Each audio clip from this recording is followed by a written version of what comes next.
your training experience and your training journey, Part 61, 141, that is a very individual choice and experience. It's a skill set. It's not just pushing the button. It's an entire evolution of thinking and understanding how the aircraft is going to work. Most pilots don't understand what career opportunities are available in the world of aviation. They're making career decisions based on advice from friends or posts on internet forums, meaning they are taking huge risks with their livelihood without having all the details. This podcast was created to help you understand the aviation industry so you can find your dream job. Let's get ready for Pushback. Here's your host and my dad, Nick Fialka. Hey, pilot, welcome to Ready for Pushback. If you're watching me on the YouTubes, thanks a million for watching today. I'm Nick Fialka, and we are talking to a guy named Jimmy Houston today. Jimmy is also a YouTuber. You can check him out on Timeless Steel Garage. That is his YouTube channel, and he has a sweet DeLorean and a bunch of classic muscle that he works on. But anyway, he's also a pilot, an Army 160th pilot who has gone to the airlines. And today we're talking about his experience through a Part 141 flight program, but we're also talking a little bit about the SkyWest contract, which I think is very interesting and is a new blip on our radar. And so we dive into the actual contract. I'm going to put a link to the contract in the show notes so you can read it yourself and see what's up. And you can decide if that is something that you are interested in. We don't throw any shade. We just talk generally about contracts and whether or not it's a good idea. I think you're going to find this a really valuable show. I'm glad that you're here. Thanks for liking and subscribing and all those things. Those are really important to us. And so let's just get after it, all right? So sit back, relax. Let's get ready for Pushback. Hey, pilot, I've got some big news. I'm super excited to announce the Spitfire Swag Shop, your ultimate destination for top-notch apparel that's perfect for aviators and aviation enthusiasts with discerning taste. Whether you're in the cockpit or dreaming in the skies, the Spitfire Swag Shop's got you covered with the coolest high-quality merch that screams aviation package. And to celebrate our grand opening, I've got an exclusive deal just for you, my loyal listeners. From now until June 27th at midnight, you can enjoy a fantastic 10% discount on everything in the store. Just use the code SQUAD10. That's SQUAD 10 at checkout for your favorite items. But hurry, because it's only valid until midnight on June 27th. So don't wait. Head over to the Spitfire Swag Shop right now and elevate your aviation style. Go to SpitfireSwag.com. Don't miss this amazing deal. Happy shopping, Spitfire fam. All right, here we are with Jimmy. Jimmy, what's up, man? What's going on? Now, is Jimmy your real name? It is my real name. I'm not a fake Jimmy. I'm a real Jimmy. Real Jimmy. This is a real Jimmy. It's nice to meet you, man. My best friend growing up, his name was Jimmy. Dude, so thank you for coming on the show. You reached out to me, I don't know, a few weeks ago, probably. And we talked, you were having the new SkyWest training contract thing had just come out, and you wanted to talk about it and see it and converse about it. You actually sent it to me so I could take a look at it.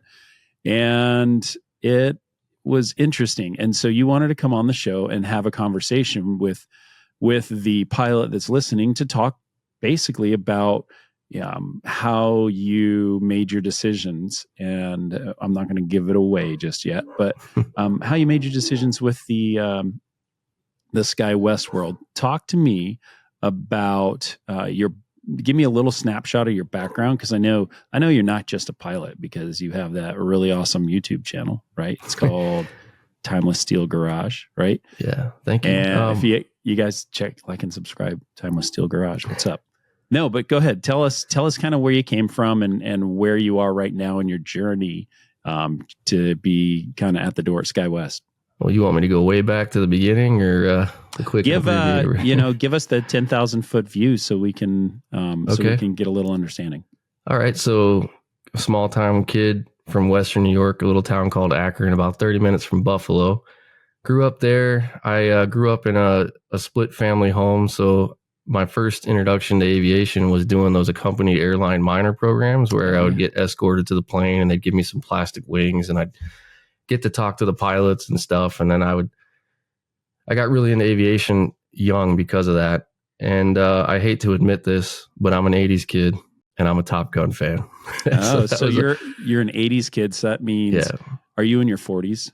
I'm turning 40. I was 84, July 4th, 84. Old man, July 4th. So of course, when I saw Top Gun as a kid, I wanted to do that. I started out working at a small town airport, just fueling the planes, pulling them around, manning the desk, doing small airport things.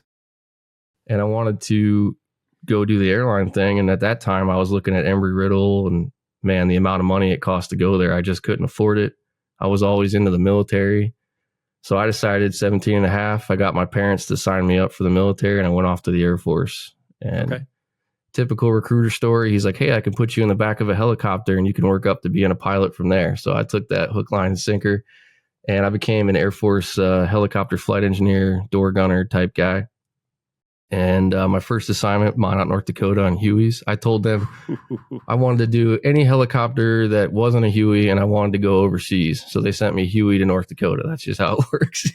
There's no sea. So I did an assignment out there that was missile defense. And then I ended up applying to go to a special unit in the Air Force called the 1st Helicopter Squadron in DC. And those are blue and whites, VIP, carpet in them, soundproofing, all that kind of stuff. From there, I volunteered to go on a 12-month deployment teaching Iraqis on Iraqi helicopters. And that was a really cool experience. Basically like an Army MIT team. Are you familiar with that? Or an air advisor team. So I did that. And while we were over there, I was attached to an Army unit that had warrant officers. And I had never met a mythical creature called a warrant officer, didn't know they existed, didn't know if I would salute the guy, but there were 58 pilots. And I fell in love with that whole community. And they talked me into putting a warrant officer packet in with the Army. So while I was deployed over there, I put a packet in. Never thought I'd get, what are they going to want, an Air Force flight engineer? I didn't think it was a thing. And I was home on my mid-tour about spring of 2009, and I found out I got picked up. Permanent vacation, here you come. Yeah. So finished up my deployment, came back in June of 2009. I was just short of 7 years of Air Force enlisted time, crossed over. One morning I signed out of the Air Force, and that afternoon I signed into the Army. Wow. Drove my beat up pickup truck down to Alabama, Mother Rucker, no longer called that. But we went to flight school. It was about a 2-year process back then with the surge. Came out as a 58D Scout Warrior, Scout Attack pilot, and went to Fort Wainwright, Alaska, 617 Cav. Joined the unit, deployed to Iraq for a little while, came back, finished out that tour. Then I went to instructor school, PCS to 66 Cav, Fort Drum, New York, and did a whole assignment there and found out the 58 was going away. We never believed it. I never thought I'd fly an aircraft that ended up on a stick next to a museum, but it happened. Yeah. So we flew them to the boneyard, and I was one of the lucky guys that got a transition to the AH-64D, the Apache. Went down there, did a Apache instructor school, came back to Fort Drum, became a 110 attack SP Alpha Company.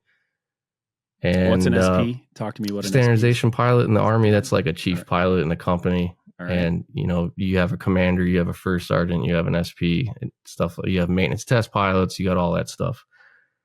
So, man, I loved all of those things. I love the Huey, I love the 58, I love the Apache. And I got to a point in about 2018 where I was just not motivated anymore. 17 years in service, and I wanted to remotivate myself and challenge myself. So I decided to assess to the regiment, the 160th. You've had people on here before talk about that. And for some reason, they picked me up. I'm not sure why. It was probably the worst performance of my life, at least felt that way to me.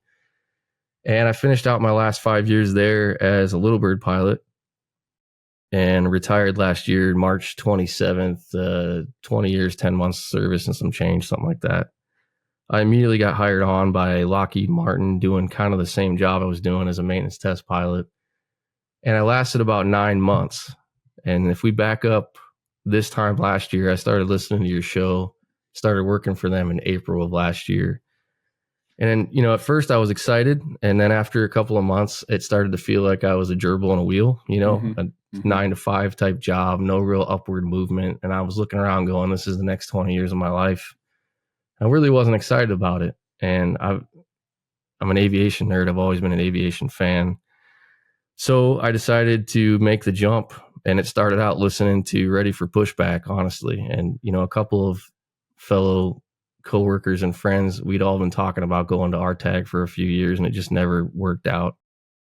So last October, I went to RTAG and checked it out, and I was hooked, just meeting people. It was like a family reunion there. Got to talk to a lot of the industry professionals, met Spitfire there, met Delta and all these big companies. And I'm like, this is cool. This is something to excite me about again. And I want to make this jump. So then it came home from that, and I had the conversation with my wife. I have a wife and a daughter, 4-year-old daughter. And I think making this kind of career change where you're going to go from having a job to no job is definitely a family discussion. Right? Yeah.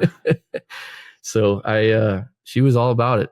I told her, I said, hey, this is going to be rough. It's going to be a long journey. We're going to have to cut bills, and I need you to be on board. And if you're not on board, that's fine. I won't do it. And she was all about it. So that brings me to December of last year. I decided to put my notice in with Lockheed Martin, and I got, my family, my friends, anybody that knows me closely was like, what are you doing? Why are you quitting this job? You're making good money. It's a top 10% helicopter job. I just wasn't happy. So I found out about Infinity Flight Group, and I'm not trying to listen before I tell the rest of my story. I just want everyone to know that your training experience and your training journey, Part 61, 141, that is a very individual choice and experience. Yeah. So don't listen to my journey and think this is the way I need to do it. There's a lot of pros and cons to both, but there, the beauty of this, the beauty of our platform is perspective, right? We're going to get your perspective, and that's gonna, like, somebody listening is gonna be like, yes or no. And it will just, that's a good thing. The yes or the no is the right thing. So talk to me about Infinity. I'm just a regular guy, so a coworker, regular guy who happens to be an 60th pilot. Yeah. Listen, there's a lot of people there way better than me. If you want to challenge yourself, go to that unit. You know what I mean? Sure. But I lucked out, and I've heard a lot of people say, even on your show, if you have a buddy that's going through training, it makes it so much easier. And a big shout out to my buddy G Mata. He and I worked at the same job for many years. We became friends, and we both kind of decided to make the jump together. So he had already done a bunch of research on Infinity Flight Group, and I kind of jumped on the bandwagon with him. And I was like, let's do it. And, both of us losing our paychecks, we were able to split a Airbnb up there. So we decided to go to Infinity Flight Group, and our class started December 26th of last year. And the beauty of going to a 141 like that is you can leave your life, treat that as a full-time job, and get everything knocked out as quickly as possible, which I was all about. I want to just train as fast as I can, get qualified as fast as I can, the least amount of hardship for my family. So we went up there, and we both already had our private pilot licenses, but what I didn't know getting into that program is most 141s, regardless of where you're at in the training, especially if you're going to a rotary transition program, which is what I did, you're going to start from scratch just like every other student, and you're going to have to do all the same evals, whether you have a rating or not. So we did that course, and man, it's fast and furious. You take your private eval in like a week. So you go from having not flown a 172 potentially to being a pilot in less than a week. It's aggressive. Since you're fresh off of getting this training done, I want to, I got questions. Yeah, ask away. So you spent a week before you took the exam. Like, how did you guys study? You're splitting the Airbnb. They just give you a bunch of PDFs on the iPad kind of thing, and you guys are studying your tail off? That's an interesting question. I got a couple answers for you. So one downside, I think, of being military aviators, and you're Navy, right? So they say. Yeah. I don't want to say we're spoon-fed information, but military training is very structured, and they, this is what you need to know on this day, and this is how you need to know it. A big thing that I think even I struggle with, and most people struggle with, is when you go to the civilian side as a career military aviator, you're expected to figure out what you need to know, and you're expected to dig into information that you don't know and learn. Now, the 141, they do give you guides. They give you study guides. They give you kind of a structure, and they tell you, hey, read the ACS. Make sure you're ready for the eval. Make sure you understand the standards. And that's even more so than you're going to get in a Part 61. Part 61, I've done both. You're relying on your CFI to kind of point you in the right direction of the stuff that you need to know. So to further answer your question, we had a little, one of those like $100 Walmart couches, and he had one side, I had the other side. We're old school. We're old men. So we had dry erase boards instead of iPads, and I would write little acronyms down on my dry erase board. And I would get to something I didn't really understand, and I'd be like, I need to YouTube this. I need to Google this. I need to look in the FAR aim. And that's kind of how our studying went. What do we need to know? I'll tell you what, too. Thank God for the internet and the YouTubes and all the things to be able to look that up. Imagine just having the pubs. Oh, wow. Yeah. Yeah.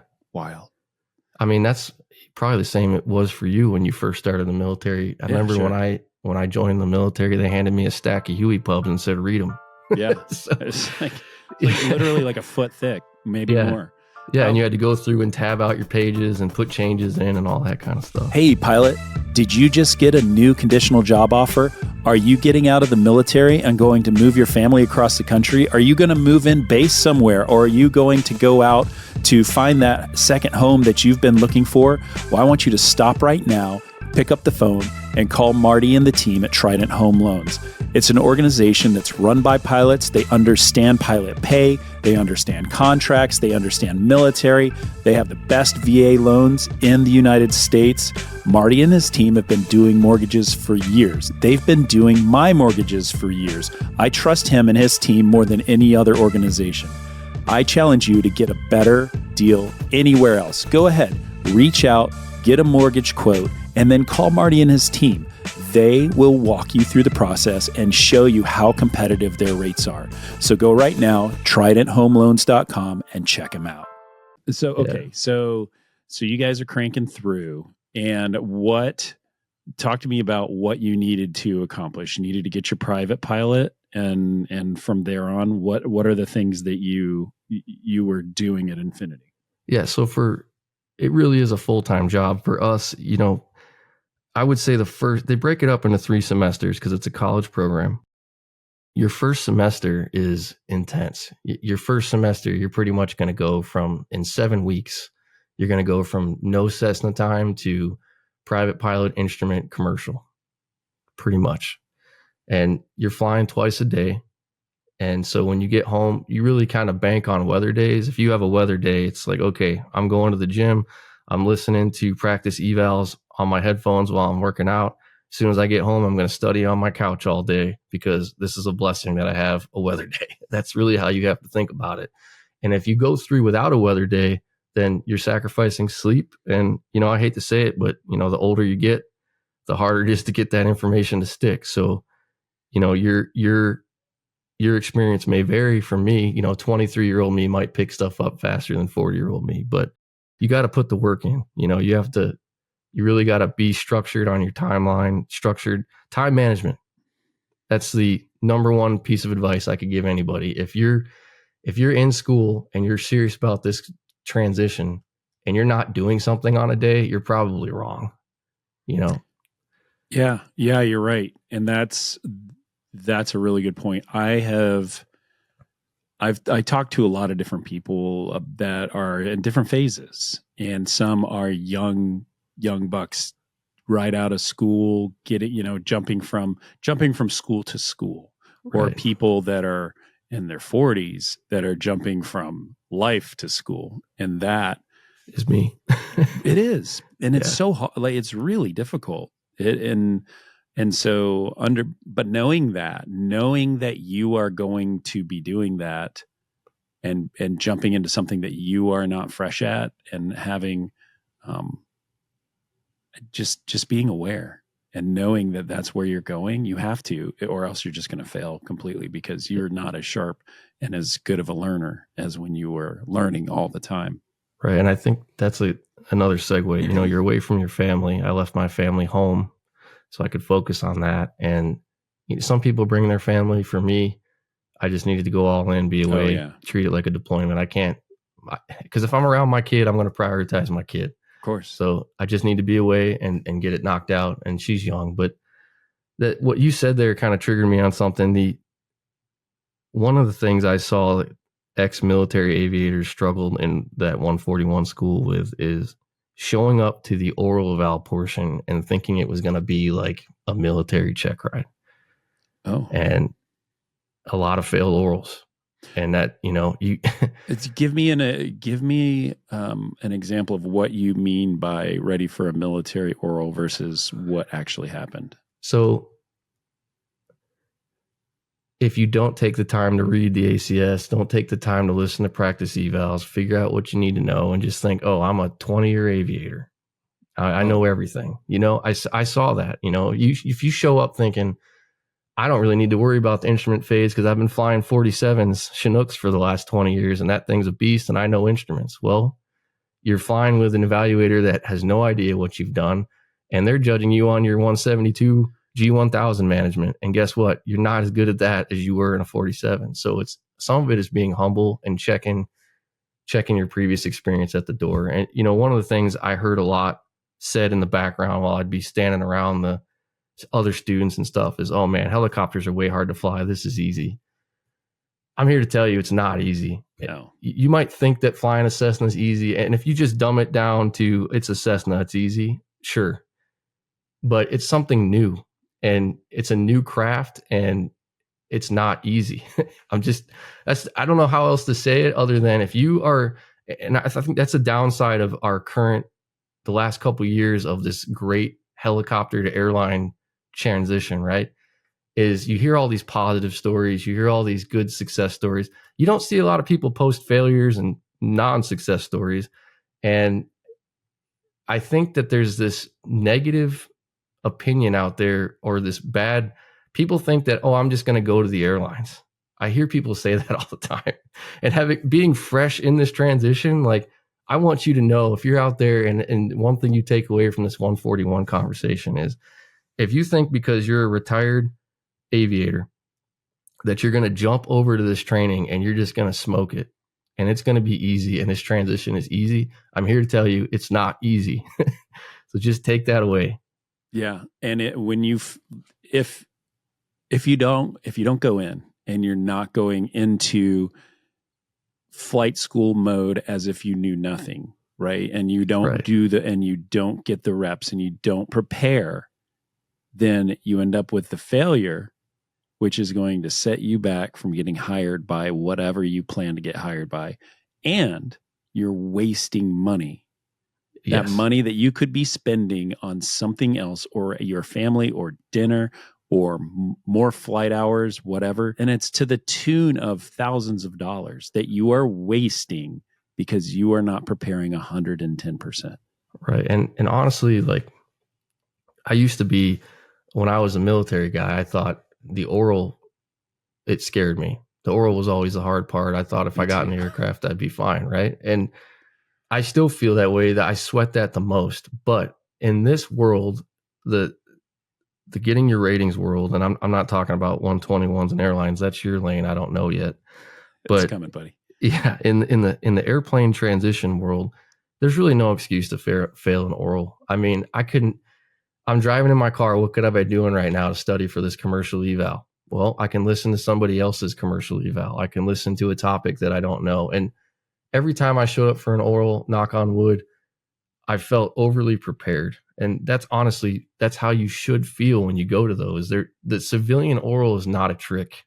It's all the topics are laid out in a book. You know exactly what they're going to talk about. It's on you to figure out what you don't know. And going back to the study buddy and having a training partner, my buddy was a Black Hawk guy. I was a scout attack, then an attack guy.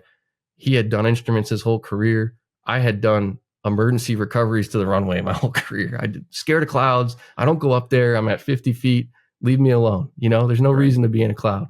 So it was so beneficial to me to have a training partner that had a completely different skill set than me, and vice versa. Like he would struggle on things that I didn't, and I would struggle on things that he didn't. I was so dumb when I got to the instrument training world, and I want you to listen to this if you're out there as a 64 guy. I didn't know what RAIM was. My IP one day is like, what is RAIM?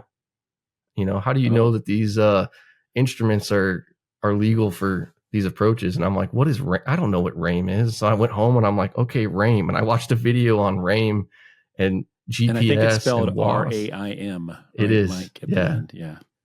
And there's a lot of stuff there's a lot of terminology changes in the civilian sector, I think, that we are not used to as military aviators. So anyways, you get through that 7 weeks to commercial, and then you kind of focus on time building and your multi-engine training. And I thought I was doing pretty good towards the end of the program. Time building, that's a whole nother conversation. Most dangerous part of your transition is time building. Sure. Staying focused, staying awake, not doing anything dangerous. Are you just renting planes and going out flying? Or are you doing... Yeah, so part of that program is there's lessons, right? So you're time building, but you're also completing syllabus requirements. So when we're out time building, none of it is just flying around time. It's all shooting instrument approaches, shooting night visual approaches, shooting straight in approaches, taking advantage of briefing your crew. And I will say that a huge benefit of that 141, and a lot of the stuff I didn't understand really until I got to ATP CTP, and I'm like, oh, okay, this is why they had us doing it. And I went to Delta's ATP CTP, and I got to work with retired Delta pilots. A lot of the calls that I didn't understand why we were having to make in the checklist, that 141 is kind of preparing you for that airline life. So even though you're in a Cessna that's very simple, you're briefing runway links, you're briefing what you're going to do on an engine failure, V1 stuff kind of thing, V1 cuts, and briefing approaches as a crew, what your duties are, what my duties are, how to set up the big thing that I'm super grateful for, I had no idea, was dual G1000 aircraft and using automation. Because going from a little bird with no automation to a dual axis autopilot, I never had an autopilot in my life. It's amazing.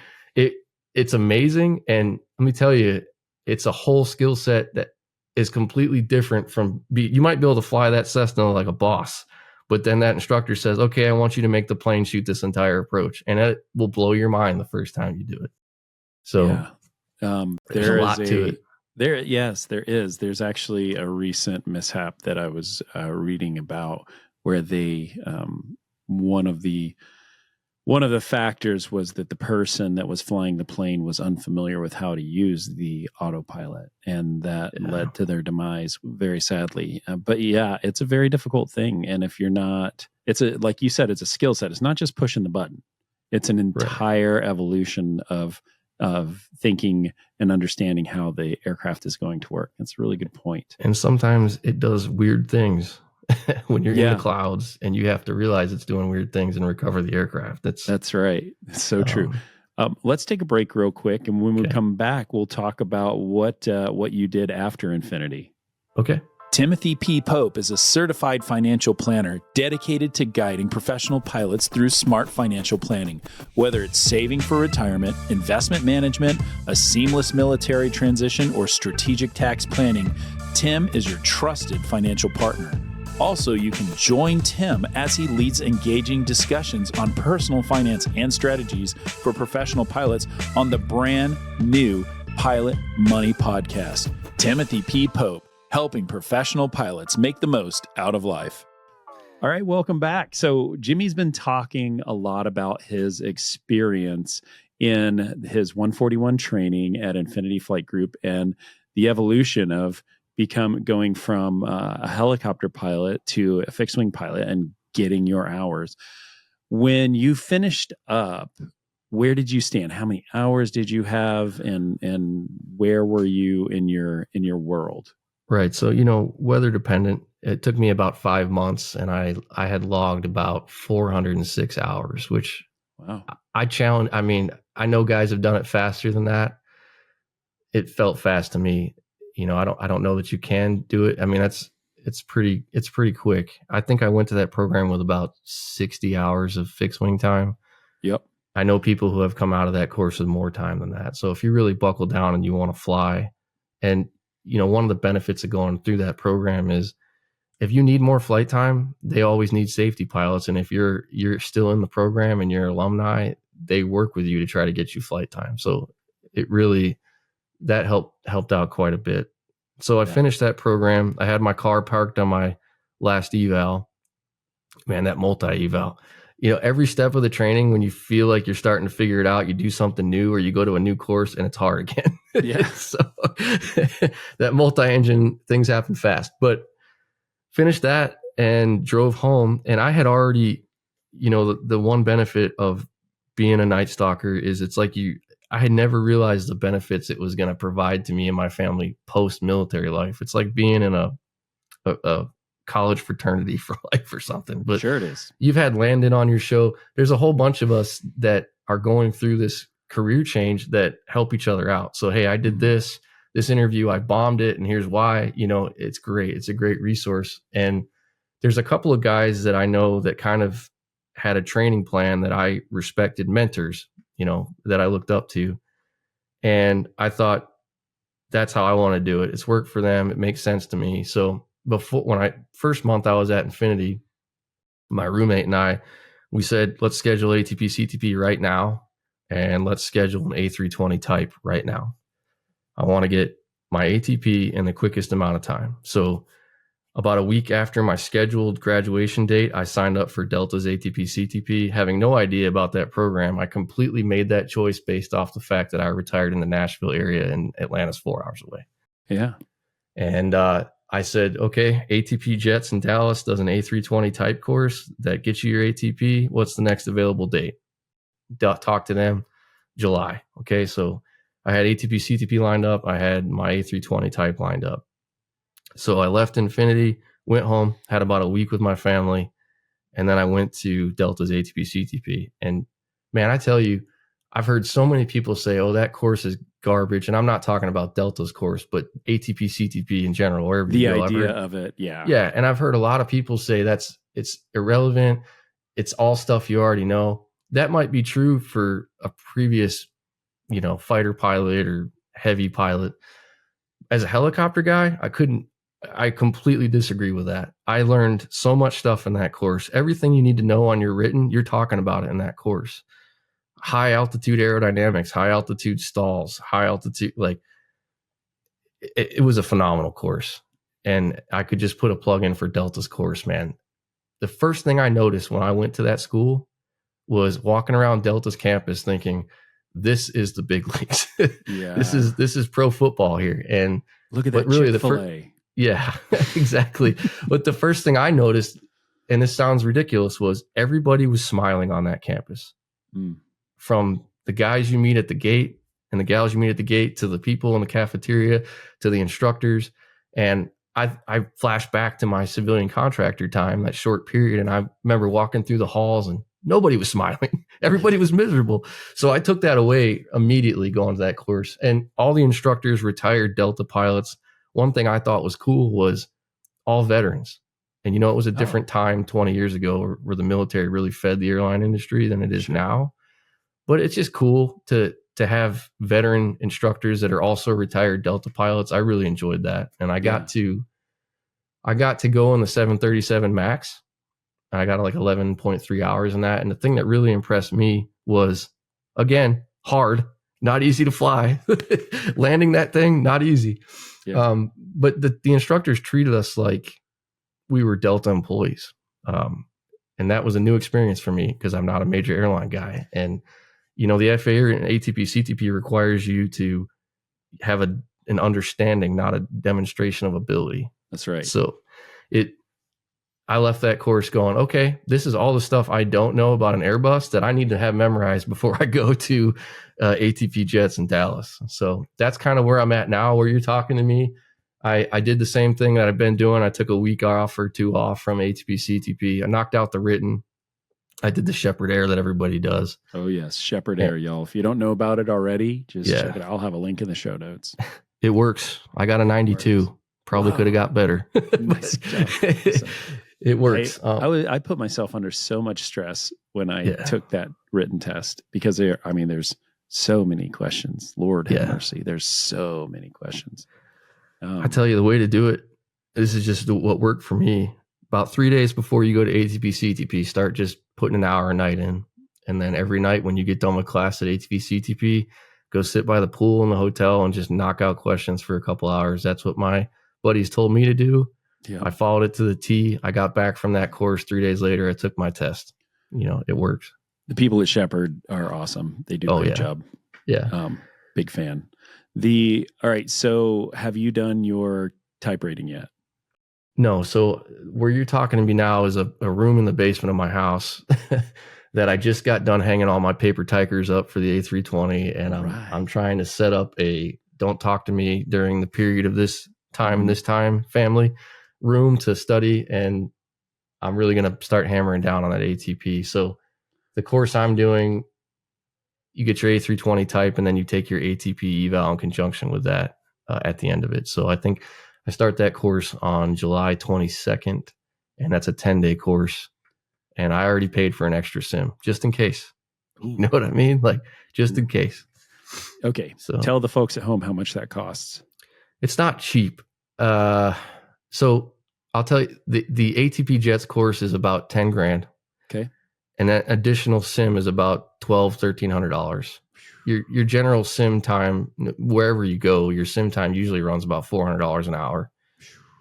Here's the deal. You're investing in yourself, right? You are. And I say that not knowing your financial situation or where you're at in life. But for me, I was willing to go in debt if I had to get all of my training done to be able to skip ahead of the thousands of other pilots out there that don't have their ATP. That to me is worth that expense. What I didn't realize was I had a VA benefit. So I paid for ATP CTP out of pocket and I paid for ATP Jets out of pocket. And now I've come to find out that I'm actually going to get reimbursed for ATP CTP and I'm probably going to get reimbursed for ATP Jets. I had no idea that was a thing before I paid for it. So my point is, how bad do you want it? Just spend the money. Worry about getting reimbursed later. Yeah, for sure. And it's your financial situation is what it is. You can either afford it or you can't afford it. It's not a make or break. Like the thing you are doing, getting your type rating and not just getting your ATP, like that's icing on the cake, right? Yeah. And so it's great. And so just make your decisions and do it. And again, that's not an original idea. I had some mentors that kind of walked me down that path, and I'm grateful for that. I've if you look around the airline industry, if you look around the airline industry, there's a lot of A320s out there. That's all I'm going to say. And they're still getting delivered. Who knew? And Airbus has its problems too. Yeah, sure. But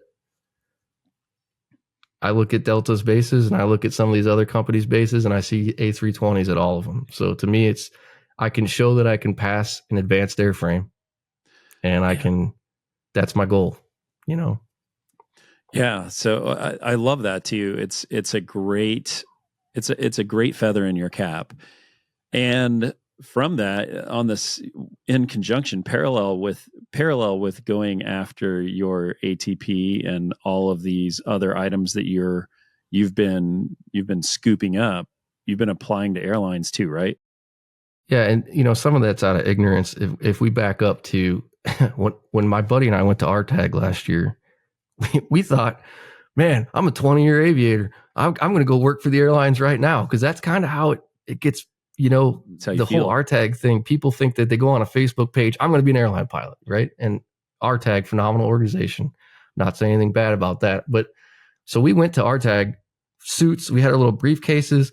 We had everything we needed to interview, and then we went up. First person we talked to, handed them a resume, and they're like, "Oh, so you don't have any fixed wing ratings? Okay, how fast can you get those?" Like we were idiots. We didn't know what we were doing, and that is the benefit of RTAG. Go there as an idiot and learn. Yeah, for sure.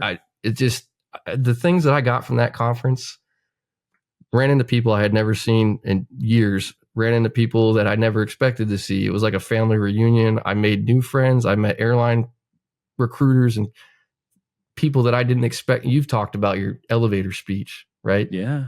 I just happened to go meet this friend who knows this captain at American, and now he's my buddy, and I talked to him. It's crazy the experience I got from that. And I'll be going this year, as well as a few other conversations. So I learned way back then, I thought, okay, let me and I had put applications out and I kind of wasted my time. I didn't have a prep service. I didn't do any of that. I just started applying, and I started getting all the emails that that someone like that's going to get. Roger, go get qualified for this job and reapply. So when I finished Infinity, I thought, okay, I have my commercial multi-engine land. I'm ATP written complete now. Let me just start blasting airline apps out. And I didn't really think, last year was crazy with hiring. I could tell you from being someone in this current environment, I think last year being in the position I'm in would have gotten me a really good job probably pretty quickly. This year being in this position, it's not the same marketplace. And you know more about that than me, but I put apps out to all these places. I'm not opposed to doing corporate. I'm not opposed to doing regionals. I'm all about starting out. And one thing that I've been told is regional training is meant for guys like me, right? I'm not a fixed wing pilot. I don't consider myself a fixed wing pilot just because I went through a 141. I've never flown a jet. So I've been told by many people, don't discount the regionals because they're designed to take a non-jet guy or gal and make them a jet pilot. So I'm not opposed to that at all. And I understand I got to pay my dues. So I've only gotten a couple of responses back. One was a fractional, Part 91, 135 company, and one was a regional. And the fractional company, I had an interview scheduled, and about a day before the interview, they called me and said that they put a freeze on all hiring. And that was like 3 days ago. Yep. And then our regional, SkyWest sent me an email saying that they'd like to interview me, which, man, I was super stoked about, especially having listened to your show and listening to some of your guests. The training at SkyWest, it's been called the 141 for the majors. And I've heard nothing but good things about their training. So when I got that email, I was super stoked. And and you're right. I have had quite a few guests who have been involved over at SkyWest, and everybody talks super highly of it. Right. Your timing to that kind of hit a weird perfect storm of timing with their training contract, right? Yeah. Training contract, 737 Maxes, major airlines going out of business. There's all kinds of timing, but all the things. Yeah. So I was, the way the process went for me, I'm sure it's the same at other companies, but I got an email saying they'd like to move forward with an interview. I did a survey and questions that they wanted me to answer to further analyze me as a candidate.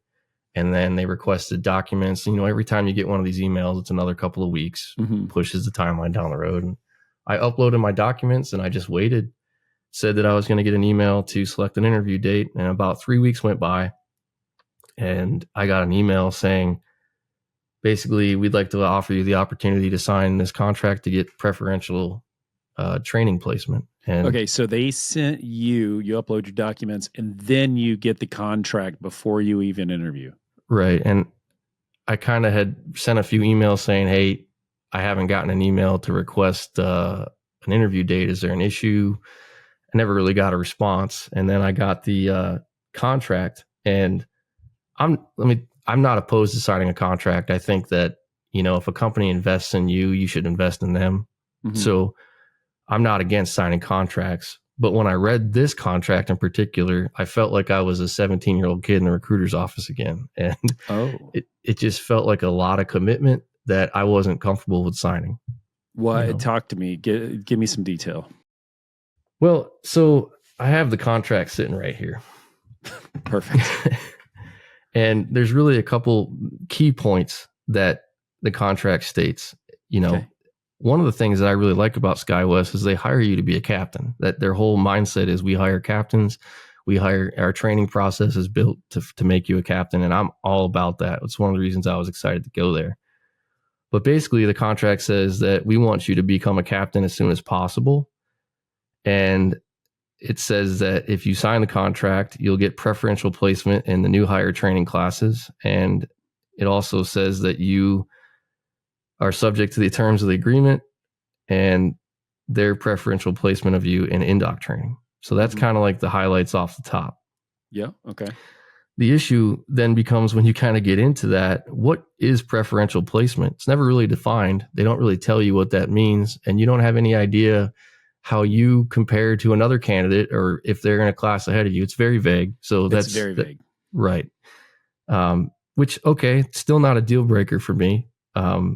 Because if your mindset is I'm going all in this career change and I want a job, let's do it, But then when you start getting into the actual agreement, it's a 5-page contract and there's multiple sections. But basically the agreement says Section 1, preferential placement and in-dock training. After you satisfy all the new or higher qualifications and you're subject to the terms and conditions within, SkyWest agrees to provide first officer candidate preferential placement into the first available in-dock. And then Section 2 basically tells you that you are required to aggressively pursue a path to a captain. And if you don't make captain, well, you're required to commit to logging a minimum of 1,600 hours as a captain. If you don't make captain, you're on the hook as a first officer for a minimum of 5 years. So whichever occurs first, either you make 1,600 hours as a captain in 4 years, or you don't make captain and you're 5 years in as a first officer. And again, not a deal breaker in and of itself, but when you start adding all the things together, I'm in a different place in life than someone that's right out of being a CFI. So Section 3, liquidated damages. This is where I kind of started to have an issue with the contract. And basically, it talks about that, they can't really quantify how much the cost is for each individual candidate or trainee. So you're committing to either completing that 1,600 hours or 5 years or $80,000. And that's basically what it says. Regardless of where, if you get terminated the day after in-dock, you're on the hook for that $80,000. So that was kind of a red flag for me. Or if you leave the company 10 hours prior to 1,600 as a captain, you're still on the hook for $80,000. Right. And again, great company. If you're willing to sign that, that's you. Is there a bonus? Are they giving you a bonus? Is there any financial bonus? No. And that's the other, another thing really is, the last thing I'll say on this, and I'll talk about that, is it also a thing that I don't think people understand is you're agreeing to if you break this violation in any way, you will have to go to a county of Salt Lake City or city of Salt Lake and state of Utah for any legal action. And you irrevocably, that was a terrible pronunciation of that word. Irrevocably? Yeah. You waive trial by jury with respect to any matters arising hereunder. So, to sum this whole thing up, if you break this down in English, so they don't have a union to protect me if I was a potential hire. Correct. So I'm 100% relying on trusting the company, but I don't know the company. I haven't been hired by them. I don't know anything about them other than I'd love to work for them. I was impressed with the training and the people that have been on your show. That's what I know. And look at all the companies they feed for. It's a great company. But when I see this contract, what I see is preferential training, which isn't defined. I have to do 5 years of my life or make captain, which you would know more than me. But from the research I've done, you're probably looking at 4 to 5 years to make captain and make $1,600. Hey, pilot. Does your pilot uniform make a short flight feel like a transcon slog? Flight Uniforms have reinvented aviation shirts with 3D stretch, stain repellents, and no wrinkles. These shirts are just plain comfortable and ready for takeoff right out of your rollerboard. Flight Uniform is trusted by more than 25,000 pilots, and their flagship flight shirt has over 1,500 5-star reviews. I've worn every pilot shirt out there, and if you know me, you know I only wear Flight Uniforms. Be the envy of every cockpit at flightuniform.com and get a special podcast exclusive discount with the code SpitfirePod20 to take 20% off your first order at flightuniform.com. Yeah, so you bring up a bunch of good points, and I want to kind of talk about a couple of things. I don't like. The whole point of this is not to come down on the company. The whole point is to take an objective look at what this contract is and what it says, and is it good for you or not good for you? Right. And I think that what do you get out of it? You get a job. What are you? Yeah. What are you? So that's what they give you. What do you give them? like that scale leans so heavily in the pound of flesh that you have to give, Right. and with all they get is another pilot, and they get more revenue, and that's what they get. So when you look at it like that, and you look at where you are, I think you're right. If you are very young, a young man or woman with low time and lots and lots and lots of flexibility to move wherever or however, then yeah, it could be something that you would consider. However, it doesn't say anything about what if there's a slowdown in flying? What if they start losing contracts? And what if you can't make your way to your 1,600 hours, and you're just on the hook for 5 years? And there's really nothing in there protecting you at all. There are no protections, and there is no union as well. Usually these kind of contracts, when you look at regional airlines, like the signing bonus contracts and stuff, even if there was a union, the signing bonus stuff has no effect, absolutely no effect, and the union has no input, because it's before you are a member of that union is when that all transpires. Afterwards, that's when the union has say and input in it. And the very end of that, about, hey, I waive all rights to a jury trial, and I'm going to go to Salt Lake City that's kind of scary. Yeah, I'm going to go to the Hornet's Nest itself. Yeah. It's very scary, dude. That's a lot. And so I think it's a great company, and I'm extremely happy that they thought enough of me to extend an interview. And I'm not saying that contract's not for everybody, but for me personally, if you look at it in the sense that could be 25% of my aviation career in this second life. Yeah. That's a lot of chunk of time to give a company with really no guarantees. It's a two-way street, right? I could go work there and not really like working there. They could not like me. Mm-hmm. You just never know. Life happens, right? 5 years is a large chunk of life. And I think if you're 21, 23, it's a lot easier to swallow that pill than when you're 40. Also, I don't think it talks about if you fail out of training. If they cut you loose, do you have to pay that $80,000 back? No. So the way that I read it is once you complete NDOC is the way that I read the contract, but I'm not a lawyer. Well, so NDOC is not initial training. NDOC is the first week of class. It's the FAA required 7 days. That's NDOC. Yeah. Everything else after that, you're not in NDOC anymore. So early termination event means that a first officer candidate's termination of employment for any reason following the completion of NDOC. Yeah, man. That's pretty, and again, great company. I think it's going to be a great opportunity for a lot of people. And for me, I don't think that the contract is something I'm willing to sign. Yeah. That's just where it comes to. So do you have other, I know you have not gotten interviews and stuff going yet as far as performed the interview, but you have other fish on the line right now too, right? Yeah, I do. I have, maintain those recruiter relationships. Mm-hmm. I do have some worms and bobbers in the water, right, but that's as far as I want to go on that, Yeah, to me, my plan was always to get my ATP before I really went to the job market. So these couple of interviews that I thought I was going to have in this last few weeks were really a surprise, and it was never really a part of my timeline. So what I kind of, after this contract thing, I've decided to just focus on my ATP and finish that. And then once I get done with the ATP, I'll be a more desirable candidate.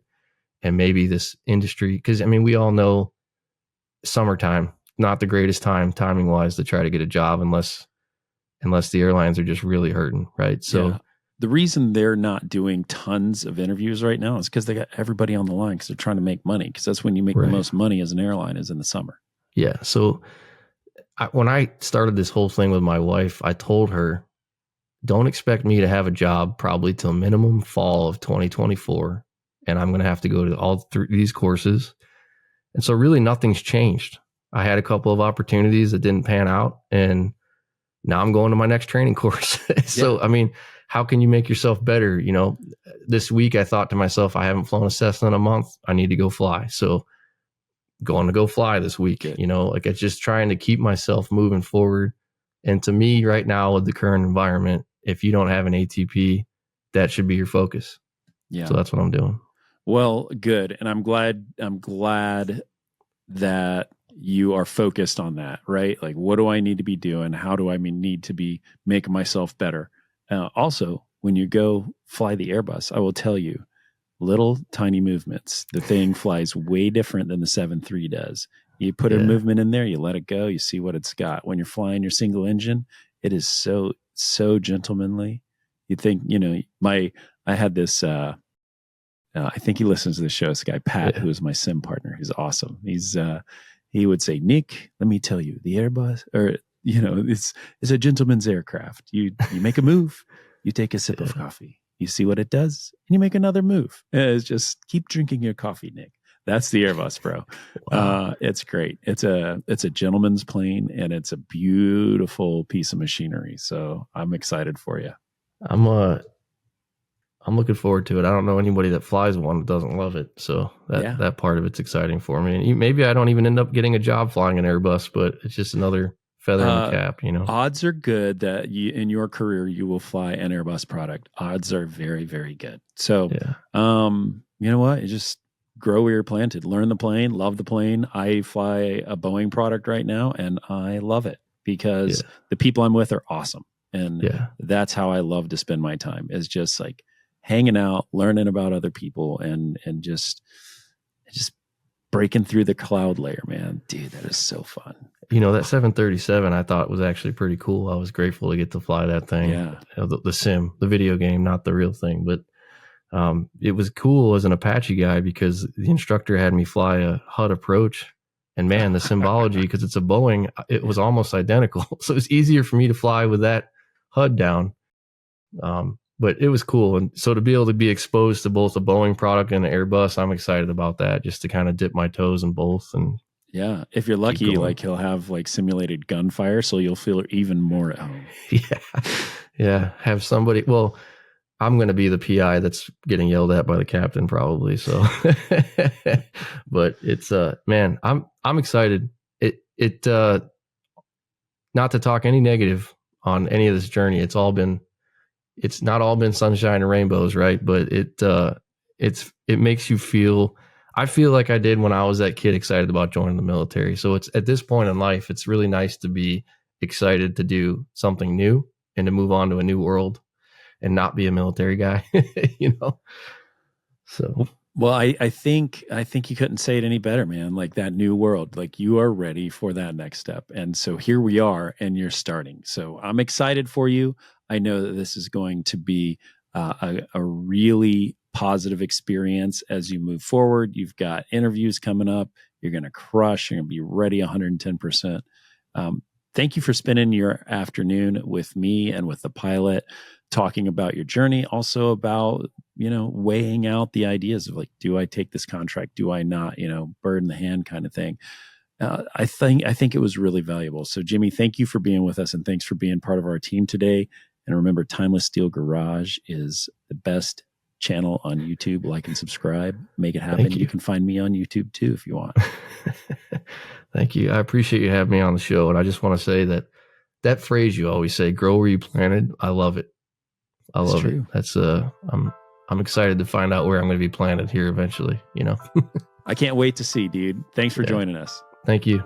All right, pilots, that's the episode. I hope you've really enjoyed it. But before you go, do me a quick favor, subscribe to my show and leave me a review. Give me a 1-star review if it was totally worthless. Give me a 5-star review if it was the most amazing thing you've ever heard.